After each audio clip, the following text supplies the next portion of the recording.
பெரியாருடைய புத்தகங்கள் எதையும் அழிக்க வேண்டிய அவசியம் இல்லை. ஒரு விஷயம் இருக்குன்னு சொன்னா அதை மறுக்கின்ற விஷயம். பெரியார் சொன்ன அனைத்து விஷயங்களும் இதுவரையும் பத்திரமா பாதுகாக்கப்படுது. பெரியார் மதங்கள் குறித்து எல்லா மதம் குறித்து அவர் என்ன பேசினாரோ அது எதையும் திராவிட கழகம் இன்னைக்கு வரையும் அழிக்கல.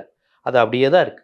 எந்த மதம் குறித்து பேசினதும் அவர் எல்லா சாதி சங்க மாநாட்டிலையும் கலந்து கொண்ட ஒரே தலைவர் பெரியார் தான். செங்குந்த முதலியார் மாநாடு, செங்குந்த முதலியார் மாநாட்டில் தான் அண்ணாவை முத பார்க்குறாரு.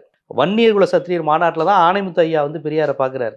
இதே மாதிரி தேவாங்க செட்டியார், அகமுடையர் மாநாடு, நாடார் மகாஜன மாநாடு, இப்படின்னு எல்லா ஜாதி சங்க மாநாடு, தேவேந்திர குல வேளாளர் மாநாடு, ஆதி திராவிடர் மாநாடு, எல்லா ஜாதி சங்க மாநாட்டிலையும் கலந்துக்கிட்ட தலைவர் வந்து தந்தை பெரியார். இது எதையுமே மறைக்க போக வேண்டியது இல்லையே. பெரியார் என்ன சொல்லியிருக்காருன்னு படிங்க.